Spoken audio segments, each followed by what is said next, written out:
Welcome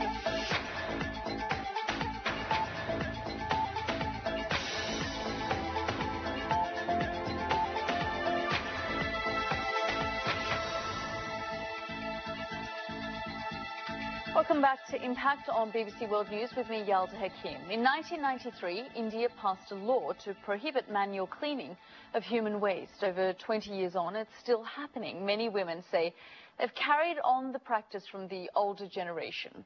A 2011 survey shows almost 750,000 dry toilets cleaned by what are known as manual scavengers. It's usually the women from the lowest of India's caste-based society who do this work, with girls as young as 7 learning how to collect the waste with their hands. Usha Chaumar grew up as a human waste cleaner in Rajasthan. She came into the BBC to talk to me before the program. How old were you when you began to work as a human waste cleaner? आपकी उम्र कितनी थी जब आप ये काम शुरू किया? मैं 7 साल की थी. I was 7 years old when I started cleaning human waste. I used to do it with my mother. That's how I learned it. Then when I was 10, I got married. And I realized that I had to do it at my in-laws as well. I carried on doing the same work until I was 14. I didn't study. I didn't have education, so that was the only thing I could do.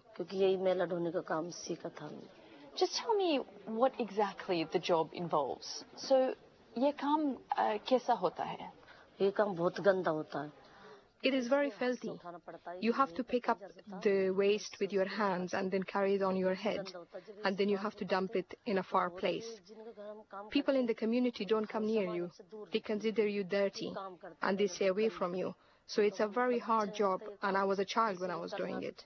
लेकिन क्या करें, हमारी तो मजबूरी है, ये काम करते हैं हम तो. Will you teach your children to do this job? आप अपने बच्चों को सिखाएंगे ये काम? नहीं, मेरे बच्चों को बिल्कुल नहीं सिखाऊंगा काम. No, I wouldn't. Definitely not. Now my children are getting education. They're studying. My daughter is a student now. I wouldn't want her to get married at the age of 10 like I did. I want her to get at 18 or 21 when she gets married. I was very young when I got married. I didn't even know what a marriage was. So why are there still hundreds of thousands of people like Usha?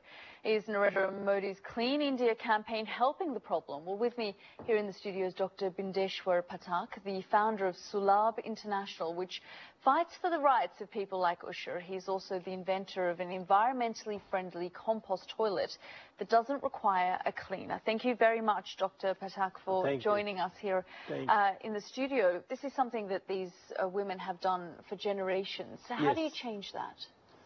Actually, the most important was to find out an appropriate, affordable technology.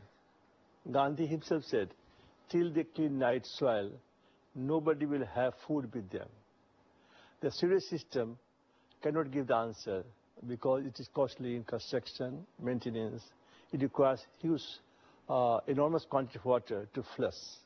So I invented this technology of Sulabh flush toilet. And that innovation has made a difference in lives of untouchables. Had not I invented this technology, there is no chance of ending manual cleaning or defecation in the open in India. So how much of a change has it brought? Just tell me in numbers. We know that there's hundreds of thousands of people still doing this job, though. Yes, actually, about 20% people still like cleaning, but 80% have been freed. And according to 1961 census, there were 3.5 billion untouchables who used to clean night soil. So now the percentage is there, still they are doing, but it is 20% left. Rest they are freed. What about the government's response? Because it is illegal. It's been outlawed, and it was outlawed in 1993. Yes, now nobody can practice untouchability. The problem has become that Supreme Court of India has taken affidavit from the officers that there was no toilet in the area. And now they are not ready to accept it, although it is happening even till today. So what is the remedy? He should withdraw the affidavit and do it quickly. So within 1 year, they can do it. It's not such more numbers are left. So they can do in 1 year. So that is the problem. What about the attitude of people towards these untouchables? Is there still a perception or a belief that they should be doing these jobs? Actually, when, say, centuries before, maybe Vedic period, it was very hard. And even people will touch dog, but they will not touch untouchables. So that was the attitude of the people in the society. They did good jobs for the society. Had not clean toilets, people would have died, became sick. But the white society gave them humiliation, insults, and tragedy. There is a wider campaign that Prime Minister Modi launched to clean India. What do you make of that? I think after many prime ministers and political leaders talked about toilets and sanitation. But after Gandhi, the present Prime Minister, Narendra Modi, has given emphasis to sanitation and toilets. And as Gandhi said, I want clean India first, independence later on. And the same he has. So he has ignited the minds of the Indians towards. Because there are attempts to clean India. Just have a look at this particular clip. It's from a youth online content portal known as 101 India, and it's launched an anti-litter campaign. The great Indian litterbug begins his career from an early age. Good shot, boy. Gold medal boss. On the move, standing still, what strokes. Risky, very risky.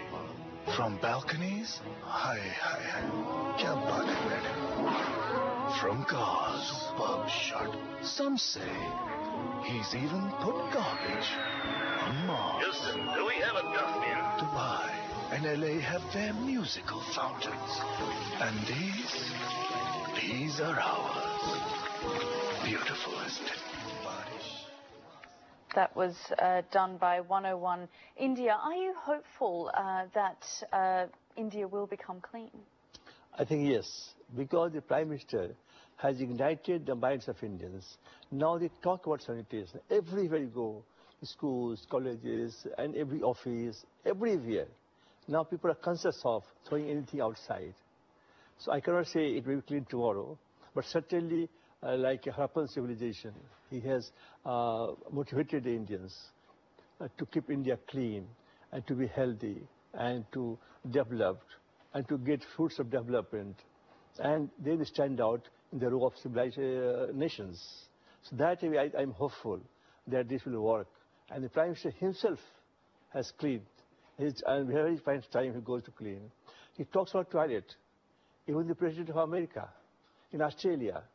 So that is most important, that no Prime Minister talked with the heads of the states of the other countries about toilets and sanitation. So I feel I'm very hopeful.